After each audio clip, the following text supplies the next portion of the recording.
অল্পের জন্য বেঁচে গেছে এনসিপির মানে বাংলাদেশ জাতীয় নাগরিক পার্টির যিনি প্রধান ব্যক্তিত্ব আছেন জনাব নাহিদ ইসলাম। জনগণ কি জিনিস আজকে বুঝতে পারছে, ধোলাইয়ের হাত থেকে অল্পের জন্য বেঁচে গেছে।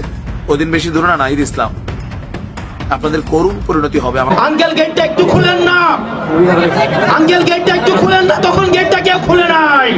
বাংলাদেশের ভেতরে সরকারের মধ্যে একটা চূড়ান্ত অস্থিরতা সৃষ্টি হয়েছে। তারা বুঝতে পারছে তাদের চলে যেতে হবে, কিন্তু কবে চলে যেতে হবে। যদি চলে যায় তো চলে গেল, আর যদি চলে না যায় তাহলে ওয়াকারুজ্জামান হাতে ক্ষমতা নিলে পর পর সবাই কিন্তু আপনারা অ্যারেস্ট হবেন এবং সেক্ষেত্রে আপনাদের ওই আদালতে গিয়ে ফাঁসি মঞ্চের জন্য আপনাকে তৈরি হতে হবে। রাগ থামাতে ইউনূস মিয়া এখন কাঁপতে শুরু করেছে, এমনকি জামাতের আমিরকেও তিনি গ্রেপ্তার করার সিদ্ধান্ত নিয়েছেন বলে খবর পাওয়া যাচ্ছে। এছাড়া জনাতিনেক সমন্বয়ক উপদেষ্টা এদেরকেও গ্রেপ্তার করে এবং সেই ব্যাপারে সিদ্ধান্ত নিয়েছে বলে খবর পাচ্ছি। মিস্টার ওয়াকার সাহেব তলে তলে টেম্পু চালাচ্ছেন। পিনাকি ভট্টাচার্য দাদা তিনি কিছুক্ষণ আগে একটি ভয়ঙ্কর পোস্ট করেছেন, যে বিষয়টি আপনাদের জানা উচিত। আমেরিকার একটি বাংলা টেলিভিশন চ্যানেল থেকে বেশ মারাত্মক কিছু ইনফরমেশন দেওয়া হচ্ছে। আওয়ামী লীগের ডাকসাইটে কিছু নেতা যারা জেলে রয়েছে তাদের মধ্যে অন্তত 10 জনকে জামিনে মুক্তি দেওয়ার কথা বলা হয়েছে। আসসালামু আলাইকুম দর্শক, আরো একটি নিউজ ভিডিওতে আপনাদের সবাইকে স্বাগতম। দর্শক, আজকের ভিডিওটা শুরুতে আপনারা যে ভিডিওগুলো দেখেছেন সেই ভিডিওগুলো কিন্তু একটার পর একটা এখন প্লে করা হবে। আপনারা জানতে পারবেন এবং বুঝতে পারবেন যে বাংলাদেশকে নিয়ে, বাংলাদেশের কিছু সোশ্যাল মিডিয়া এবং আমাদের বাহিরের দেশের কিছু সোশ্যাল মিডিয়া অন্তর্বর্তীকালীন সরকারকে নিয়ে, সাবেক প্রধানমন্ত্রী শেখ হাসিনাকে নিয়ে কি সমস্ত কথা বলতেছে, এবং তারা এমন ভাবে কথা বলতেছে যে যেটা ঘটে গেছে সেনাবাহিনীকে নিয়ে কিন্তু এখন অনেক কথা বলা হচ্ছে, অনেক বেশি গুজব ছড়া হচ্ছে, এমন কথাই কিন্তু বলতেছে বাংলাদেশের যারা রাজনীতিবিদ আছে তারা। কিন্তু দর্শক, আজকের ভিডিওতে আমি আপনাদেরকে যে সমস্ত এক্সক্লুসিভ ইন্টারভিউ দেখাতে যাচ্ছি, যে সমস্ত ভিডিও ফুটেজ দেখাতে যাচ্ছি, এগুলো দেখলে আপনারা কিন্তু রীতিমতো অবাক হয়ে যাবেন। সো ভিডিওটি না টেনে সম্পূর্ণ দেখার চেষ্টা করবেন। ভিডিওটি শুরু করার আগে বরাবরের একটি রিকোয়েস্ট থাকবে, আপনারা যদি প্রথমবারের মতো আমাদের এই ছোট্ট চ্যানেলটিতে এসে থাকেন তাহলে কিন্তু অবশ্যই চ্যানেলটিকে সাবস্ক্রাইব করে রাখবেন, পাশে আসা বেল আইকনটি অন করে রাখবেন। সো দর্শক, আপনাদের সময় নষ্ট না করে সর্বপ্রথম আমরা কিছু ইম্পর্টেন্ট প্রতিবেদন দেখে নেব। অল্পের জন্য বেঁচে গেছে এনসিপির মানে বাংলাদেশ জাতীয় নাগরিক পার্টির যিনি প্রধান ব্যক্তিত্ব আছেন জনাব নাহিদ ইসলাম। জনগণ কি জিনিস আজকে বুঝতে পারছে, ধোলাইয়ের হাত থেকে অল্পের জন্য বেঁচে গেছে। এমনকি ভিডিও পুরো যদি আপনারা দেখতেন, দামি গাড়ির মধ্যে নাহিদ কিভাবে জনগণের ভিতর দিয়া জোরপূর্বক গাড়িটা বের করে নিচ্ছিল। কেন? বরিশালের আমজনতা, বৈষম্যবিরোধী ছাত্র জনতা গাড়ির উপর ঝাঁপাই পড়তেছিল, হরন দিয়া গাড়ির ঠেলা ঠেলা কোন রকম নিয়ে শাও করে লইয়া গাড়িটা নিয়ে পালাইছে। কেন হঠাৎ করে নাহিদ ইসলামের উপর তারই শত্রুত্ব যেখান থেকে সে নাহিদ ইসলাম হয়েছে তারা খেপলো কেন? এখানে যারা উপস্থিত ছিল তাদের বক্তব্যের একাংশ হচ্ছে, আজকে সম্ভবত বরিশালে একটা প্রোগ্রাম ছিল এদের এনসিপি এবং বৈষম্য বিরোধী, তারা এখানে মিলাদ মাহফিল বা ইফতার পার্টি ছিল। তো সাধারণ যারা ছাত্ররা তাদের বক্তব্য হচ্ছে এই নাহিদ ইসলামরা তাদের যারা এই গত 7 মাসে একবারের জন্য বরিশাল আসে নাই, এখন কেন আসছে? রাজনীতি করতে। তো এই রাজনীতি করার জন্য এরা কাদেরকে মেনটেন করছে? বৈষম্য বিরোধী যারা বড় বড় পদে আছেন তাদের সাথে হোয়াটসঅ্যাপে বা ফোনে এরা কথা বলে। আরাম জনতা এরা অলওয়েজ মানুষকে নেতা বানায় অন্যান্য দলের মতন। নাহিদ যে দামি গাড়ি চলে আসছে, কোটি টাকা দামের গাড়ি, মাশাআল্লাহ ভালো, আমারও কেনার একটা ইচ্ছা আছে যদি জীবন আল্লাহ তৌফিক দেয়। টয়োটা প্রিয়ক্সিনা প্রিয়স কি জানি নাম গাড়িটার, ভিতরে বা বিমানের সিটের মতন সুন্দর, সুযোগ সুবিধা ভালো। তো যাই হোক, এই গাড়ি নিয়ে তিনি যখন আসছেন স্বাভাবিকভাবে পোলাপানের কাছে মনে হয়েছে গত 7 মাসে আপনি এখানে আসলেন না, আপনি যোগাযোগ করেন সব হায়ার লেভেলে, আমরা কি ধৈঞ্চা? অবশ্যই তোরা ধৈঞ্চা, এই জাতি ধৈঞ্চা। প্রত্যেকটা রাজনৈতিক দল মানে আমজনতাকে ধৈঞ্চাই বানায়, তোমরা মরবা, আহত হবা, জীবন দিবা, তোমাদের লাশ নিয়ে রাজনীতি হবে, কথায় কথায় চেতনা আসবে না? আমাদের এই দলগুলোর মধ্যে এগুলো আছে। তো জাতীয় নাগরিক পার্টি আর আলাদা কি? আমার কাছে আশ্চর্য লাগে এই ছেলেগুলার এই জায়গাটাতে, এদের প্রতি যে জায়গাটা মানুষের তৈরি হয়েছিল, এরা এদের যে টিম, এদের টিমটাকেই এরা কি পরিমাণ নেগলেক্ট করছে, এই ভিডিওগুলো তার প্রমাণ। আজকে ভাগ্য ভালো গায়ের উপর 2-4টা পড়ার মতনই তো ছিল, কোন রকমের ভ্যানগার্ডের মতন তার পোলাপাইন তার বের করে নিতে হয়েছে। কেন? আজকে জাতি এই দৃশ্য দেখবে, তোমরা বৈষম্য দূর করবা, এই জিনিসটা আর মানুষ খায় না। আমার মনে হয় যে মানুষের মধ্যে আর এটা আছে, অনেকে বলে যে ভাই আপনি এগুলো কেন বলেন, তা আপনার কাছে কি মনে হয়? এর বাইরে কি কিছু দৃশ্য আমরা দেখলাম? অন্য দলের সাথে তাও মানতাম যে বৈষম্য বিরোধী প্ল্যাটফর্ম থেকে নাহিদদের উৎপত্তি, মন্ডা মিঠাই খাচ্ছে, কোটি টাকা দামের গাড়ি চড়ছে, বিভিন্ন কোম্পানি কোটি কোটি টাকা, শত কোটি টাকা মানে স্পন্সর করছে, কিন্তু আমজনতার সাথে কেন আপনাদের দূরত্ব হয়ে গেল? নেতা হইয়া সাধারণ মানুষকে কেন আপনারা ভুলে গেলেন? স্টেজে বক্তব্য ভাষণ দেওয়া জাতি আমরা জানি, এটা সবাই, বাট এগুলা হইলে এই জাতীয় নাগরিক পার্টি কি পরিমাণ যে হেনস্থার শিকার হবে। আবার বলে যে আমাদের কিনে মিডিয়া ট্রায়াল শুরু হয়েছে। What do mean? এগুলো তো আপনারাই দিচ্ছেন সুযোগ। মানুষ আপনাদের কাছে বেটার কিছু চাইছে। আওয়ামী লীগের প্রতি মানুষ বক্তব্য রয়েছে, বিএনপির প্রতি মানুষের একটু নেগেটিভিটি আছে, আপনাদের কাছে পজিটিভ ছিল। কোন জিনিসটা গত 7 মাসে আপনারা পজিটিভ করছেন যেটার প্রতি মানুষের আস্থা তৈরি হবে? সে বন্যার টাকা থেকে শুরু করে যতখানি টাকার ইস্যু নাম বলেন না, এটা সেটা ভাই, এগুলো তো যায় না। ওই দিন বেশি দূরে না নাহিদ ইসলাম, আপনাদের করুণ পরিণতি হবে আমার মনে হয়। এখনো সময় আছে, যাদের রক্তের উপর দাঁড়িয়ে আপনি নাহিদ হইছেন, তারপর হচ্ছে আসিফ হইছেন, সার্জিস হইছেন, হাসনাত হইছেন, এদেরকে মূল্যায়ন করতে শিখেন। অনেক অবমূল্যায়ন হচ্ছে এদের, খালি মুখের চাপা রাজনীতিবিদদের মতন। মিস্টার ওয়াকার সাহেব তলে তলে টেম্পু চালাচ্ছেন। পিনাকি ভট্টাচার্য দাদা তিনি কিছুক্ষণ আগে একটি ভয়ঙ্কর পোস্ট করেছেন, যে বিষয়টি আপনাদের জানা উচিত। আমি বিষয়টি আপনাদেরকে জানাবো এবং জানানোর পরে আমি আমার মতো করে কিছু এক্সপ্লেইন করব। ক্যান্টনমেন্টের মিটিংয়ে সার্জিস এবং হাসনাতকে যখন ওয়াকার আওয়ামী লীগকে ফিরিয়ে আনার প্রস্তাব দেয়, তখন হাসনাত এবং সার্জিত পুরো ডিনাই করে এবং ওরা একদম ক্লিয়ার বলে দেয়, আপনি এটা করলে 5 তারিখের মতো উল্টো ইমেজ তৈরি হবে এবং সারা বাংলাদেশে আপনি ভিলেন হয়ে যাবেন। কত ভয়ঙ্কর একটি ব্যাপার, এই বিষয়টি কিন্তু আমরা কেউ জানতাম না। তারপরে ওয়াকার সাহেব কি জবাব দেয়, সঙ্গে সঙ্গে আই কেয়ার নাথিং, কে কি বলল আমার যায় আসে না। ওয়াকার সাহেবের এত সাহস কোথা থেকে আসে? ওয়াকার সাহেব কি তিনি ইন্ডিয়ার দালালি করছেন? ইন্ডিয়া কি তাকে শক্তি যোগাচ্ছে? আওয়ামী যে পতিত সরকার, তারা কি ওয়াকার সাহেবকে পেছন থেকে কলকাঠি নাড়ছে? এটা ওয়াকার সাহেবকে অনতি বিলম্বে জবাব দিতে হবে এই 18 কোটি বাংলাদেশের জনগণের কাছে। তারপরে কি বলেছেন, হাসনাত এবং সার্জিদের সাথে 11 মার্চ, আজকে কত তারিখ, তারিখটি একটু দেখে নিচ্ছি আমি, 21 মার্চ, 10 দিন আগে ওয়াকার সাহেব হাসনাত এবং সার্জিসকে প্রস্তাব দেয় ঠিক দুপুর 2টা 30 মিনিটে আওয়ামী লীগকে ভিন্ন রূপে ভিন্নভাবে ফিরিয়ে আনতে হবে, তাদেরকে পুনর্বাসন করতে হবে এবং তাদের যত ধরনের সুবিধা সেটা তারা দিবে হাসনাত এবং সার্জিতকে, কিন্তু সেটা তারা প্রত্যাখ্যান করে দেয়। কি ভয়ঙ্কর একটি ব্যাপার। পিনাকি দাদা এই পোস্টটি করেছেন এবং পিনাকি দাদা তিনি নিচে যে বিষয়টি লিখেছেন, ওয়াকারকে শুধু একটা কথাই বলবো, নাটক কম করো প্রিয়, মাসুদ যেমন ভালো হয়নি তুমিও ভালো হবা না। তালেবরগিরি কিভাবে জয় বাংলা করতে হয় সেটা 32 নম্বরে দেখিয়ে দিয়েছি। শিরিন শারমিন প্রীতি মারাও, তাই না? সাহস ভালো, কিন্তু অতিরিক্ত সাহস ভালো না। খালেদ মোশাররফ সাহস দেখিয়েছিলেন। আওয়ামী লীগ আর ফিরবে না, ফিরতে দেওয়া হবে না, ফুল স্টপ। পিনাকি দাদা লাস্টে তিনি এই মন্তব্যটি করেছেন। এখন আমি কিছু প্রশ্ন করতে চাই ডক্টর মোহাম্মদ ইউনূস স্যারকে। তিনি আজকে একটি ভয়ঙ্কর একটি মন্তব্য করেছেন, আমি মন্তব্যটি আপনাদেরকে একটু দেখাচ্ছি স্ক্রিনে। আওয়ামী লীগকে নিষিদ্ধ করার কোনো পরিকল্পনা অন্তর্বর্তী সরকারের নেই, প্রধান উপদেষ্টা। এটি প্রত্যেকটা হচ্ছে নিউজ মিডিয়া, এই বিষয়টি কিন্তু আজকে ছয়লাভ হয়ে গেছে এবং এটা নিয়ে কিন্তু ব্যাপক ইতিমধ্যে আলোচনা হচ্ছে, সমালোচনা হচ্ছে, প্রতিবারের ঝড় বয়ে যাচ্ছে। রাত্রে ঢাকা বিশ্ববিদ্যালয়ে ঠিক 1:30টার সময়, রাত 1:30টার সময় এটার প্রতিবাদ জানানো হয়েছে এবং আওয়ামী লীগকে অনতিবিলম্বে নিষিদ্ধ করার প্রতিবাদ ইতিমধ্যে আওয়াজ সর্বমহলে এই আওয়াজ উঠেছে। এখন আমার প্রশ্ন হচ্ছে, এই যে ডক্টর ইউনূস আওয়ামী লীগকে নিষিদ্ধ করার কোনো পরিকল্পনা অন্তর্বর্তীকালীন সরকারের নেই, প্রধান উপদেষ্টা এই কথাটি বলছেন, তিনি কোন পরিপ্রেক্ষিতে এই কথাটি বলছেন? আমি ডক্টর মোহাম্মদ ইউনূস স্যারকে কিছু প্রশ্ন করতে চাই। আপনি যদি এই প্রশ্নের উত্তরগুলো দিতে পারেন, আমরা আওয়ামী লীগকে অবশ্যই পুনর্বাসন হতে দিব, আমাদের কোনো বাধা নেই, কিন্তু প্রশ্নের উত্তরগুলো আপনাকে এবং আওয়ামী লীগকে দিতে হবে। এই যে জুলাই আগস্টে 2000 মানুষ শহীদ হয়েছে, প্রত্যেকের জীবন ফিরিয়ে দিতে হবে এবং 30 থেকে 40 হাজার মানুষের হাত পা চোখ হারিয়েছে, প্রত্যেকের হাত পা চোখ ফিরিয়ে দিতে হবে। আওয়ামী লীগ যদি পারে তাহলে তারা পুনর্বাসন হবে কিনা সেটা জনগণ চিন্তা করবে। 2013 সালে শাপলা চত্বরে, ঐতিহাসিক শাপলা চত্বরে শত শত হাজার হাজার আলেমকে নির্বিচারে তাদেরকে হত্যা করে গুম করে দেওয়া হয়েছে লাশ, সেই লাশগুলোকে ফিরিয়ে দিতে হবে।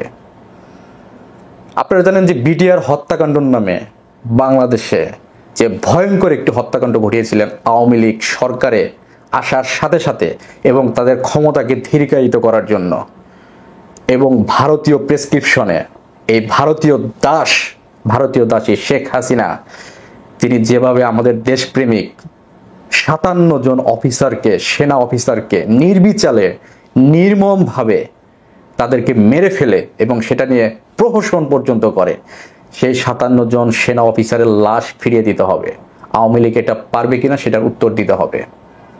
আওয়ামী লীগ গত 17 বছরে $234 বিলিয়ন বিদেশে তারা পাচার করেছে, লুটপাট করেছে।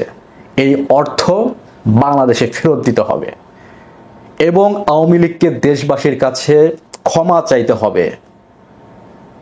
ক্ষমা চাওয়ার পরে তাদের বিচারের সম্মুখীন হইতে হবে। এই প্রত্যেকটা প্রশ্নের উত্তর যদি যথাযথভাবে আওয়ামী লীগ পূরণ করতে পারে, জনগণ চিন্তা করবে আওয়ামী লীগ দেশে পুনর্বাসিত হবে কিনা। Loud and clear. Doctor Mohammad Yunus তিনি যদি এই প্রশ্নের উত্তরগুলো যথাযথভাবে দিতে পারেন, তাহলে তিনি আওয়ামী লীগকে পুনর্বাসন করবেন কি করবেন না সেই সিদ্ধান্ত তিনি নিতেই পারেন। তবে আমরা ডক্টর ইউনূসকে বলতে চাই, আমরা আপনাকে ভালোবাসি, বিশ্বাস করি, আমরা বিশ্বাস রাখতে চাই আপনার উপরে। আপনি দেশবাসীকে ভালো কিছু দিয়ে ভালোভাবে সসম্মানে আপনি মানুষের হৃদয়ে সারা জীবন বেঁচে থাকবেন, আমরা এটাই আশা করি। ভালো থাকবেন, সবাইকে ধন্যবাদ। দেশটা সম্পর্কে এরকম স্ট্যাটাসই ইলিয়াস হোসেনের কাল হলো। এর ফাঁকেই আবার 21 টেলিভিশনের অনুষ্ঠানে আসিফ নজরুল সম্পর্কে ভয়াবহ কথা বললেন আসিফ নজরুল এরই মাঝে আইন মন্ত্রণালয়ের নানা দুর্নীতি করে 1000 কোটি টাকার বেশি মালিক হয়ে গেছেন। কিভাবে হয়েছেন, কোন কোন ওয়েতে হয়েছেন, কোন কোন জায়গায় দুর্নীতি করেছেন, সেটা নিয়ে তার পরবর্তী ভিডিওতে তিনি বিস্তারিত বলবেন বলে জানিয়েছেন। বাংলাদেশের কোনো গণমাধ্যম এই খবরটা প্রচার করেছে যখন সমালোচনা হচ্ছে যে উপদেষ্টাদের কোনো খবর গণমাধ্যম বলছে না, উপদেষ্টাদের দুর্নীতির খবর, উপদেষ্টাদের ভুল ভ্রান্তির স্বজনপ্রীতির খবর কোনো গণমাধ্যম বলছে না। ঠিক সেই সময় 21 টেলিভিশন একটি ব্যতিক্রমী কাজ করলো। এই অনুষ্ঠান প্রচারের ফলে 21 টেলিভিশন আবার বিপদে পড়ে যায় কিনা সেটা আমরা দেখবো হয়তো ভবিষ্যতে। চলে যায় আমেরিকার প্রসঙ্গে। আমেরিকা বাংলাদেশ সরকারের উপরে নতুন চাপ দিয়েছে। তুলসী গাবার্ডের সেই মন্তব্যের পরে নতুন ধরনের চাপ দিয়েছে, এরকম খবর প্রচার করা হচ্ছে নানা দিক থেকে। বিশেষ করে আমেরিকারই একটি বাংলা টেলিভিশন চ্যানেল, সেখান থেকে বলা হচ্ছে যে বাংলাদেশের অন্তত 100 জনের বেশি জঙ্গিদের একটি তালিকা তৈরি করে দেওয়া হয়েছে। সেই তালিকা অনুযায়ী অ্যারেস্ট করতে বলা হয়েছে এবং জঙ্গিবাদ ব্যাপারে জিরো টলারেন্সে যেতে বলা হয়েছে সরকারকে। তারই ফলশ্রুতিতে নাকি আরাকান যে সন্ত্রাসী সম্প্রতি একদিন আগেই অ্যারেস্ট হতে দেখেছি আমরা, সেই সন্ত্রাসী অ্যারেস্ট হওয়ার ঘটনা ঘটেছে, সেই জঙ্গি অ্যারেস্ট হওয়ার ঘটনা ঘটেছে এবং কক্সবাজারে একটা যৌথ বাহিনীর অভিযানও চলেছে। 100 জনের 100 কিংবা 100+ এরকম যে তালিকা, সেখানে শুধুমাত্র জঙ্গি না, জঙ্গিদের সহায়তা যারা করছে 5 আগস্টের পরে নানাভাবে জঙ্গিদের উৎসাহ উদ্দীপনা এবং ব্যাকআপ যারা দিয়েছে তাদেরও নাকি নামের তালিকা রয়েছে। যদিও কিছু কিছু নাম শোনা যাচ্ছে, সেই টেলিভিশন চ্যানেল থেকে কিছু কিছু নামও বলা হয়েছে, কিন্তু সেই নামগুলো নিয়ে আমরা আমাদের প্ল্যাটফর্ম থেকে অন্তত এই মুহূর্তে কোনো আলোচনা করতে চাই না, যেহেতু ব্যাপারটা মীমাংসিত নয়। ব্যাপারটা এখন পর্যন্ত আমরা ভাবতে পারি অনুমান ভিত্তিক। এই মজার ব্যাপার হচ্ছে সেখানে চমকপ্রদ কিছু আলোচিত নামও রয়েছে যাদেরকে গ্রেপ্তার করার নির্দেশনা এসেছে নাকি আমেরিকা থেকে, এরকম কথা বলা হচ্ছে আমেরিকার সেই বাংলা গণমাধ্যম থেকে। এছাড়াও বলা হচ্ছে ইনক্লুসিভ নির্বাচন, সেখান থেকে মিস্টার রহমান নামের একজন সাংবাদিক, তিনি তার সোর্স তাকে এরকম খবর দিয়েছে, এমনটা তিনি বলার চেষ্টা করেছেন সেই টেলিভিশন চ্যানেলে। তিনি বলেছেন যে ইনক্লুসিভ নির্বাচন, আওয়ামী লীগকে নিয়ে নির্বাচনের পথে হাঁটতে বলা হয়েছে এবং আগামী ঈদের আগেই আওয়ামী লীগের ডাকসাইটে কিছু নেতা যারা জেলে রয়েছে তাদের মধ্যে অন্তত 10 জনকে জামিনে মুক্তি দেওয়ার কথা বলা হয়েছে।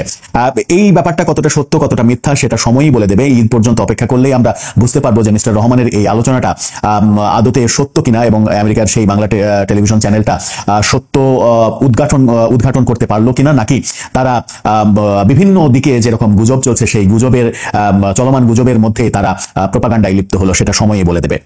আওয়ামী লীগের ডাকসাইটের নেতার মধ্যে 14 দলের 2 জন নেতার সাথে 14 দলের 2 জন নেতার নামও রয়েছে সেই তালিকায়, এমনটাও বলা হয়েছে। 14 দলের 2 জনের নাম মানে হচ্ছে রাশেদ খান মেনন, হাসানুল হক ইনু। আওয়ামী লীগের নেতাদের নামের মধ্যে বলা হচ্ছে আমির হোসেন আমু, সালমান এফ রহমান, সাবেক আইনমন্ত্রী আনিসুল হক, দীপু মনি, কামাল মজুমদার, এই নামগুলো বলা হচ্ছে। এর বিচারপতি মানিকের নাম বলা হচ্ছে।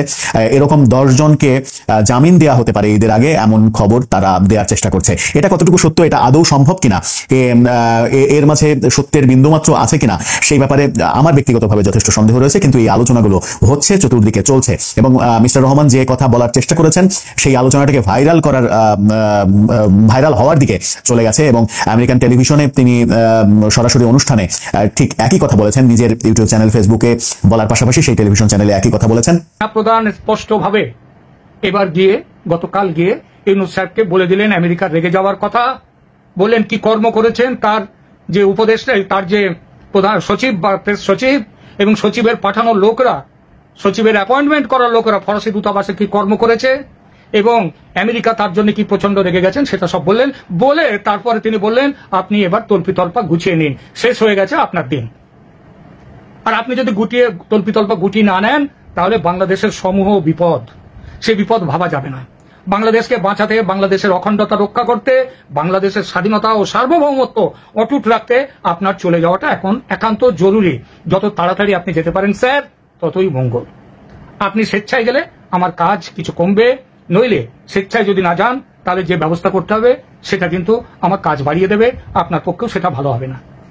ইউনূস একটা শেষ চেষ্টা করলেন, বললেন যে গ্যাবার্ড মাটাম যে অভিযোগগুলো করেছেন আমি যদি সেই ব্যাপারে জরুরি ভিত্তিতে ব্যবস্থা নিই, প্রতিরোধক ব্যবস্থা যদি নিই, তাহলে কি আমেরিকার মন গলতে পারে?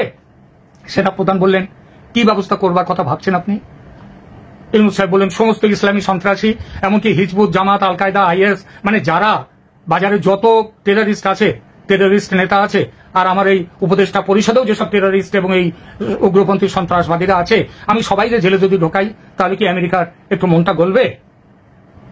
আমাদের সেনাপ্রধান বলেন এত লোককে জেলে ঢোকাবেন সবাইকে, বাংলাদেশে তো এখন ওদের সংখ্যা তো খুব একটা কম আপনি করেননি, অনেক বাড়িয়ে দিয়েছেন, তো এই তো সবাইকে জেলে ঢোকাবার রাস্তাটা কোথায়? সাথে সাথে বলেন এত জেলে থাকার জায়গা কোথায়?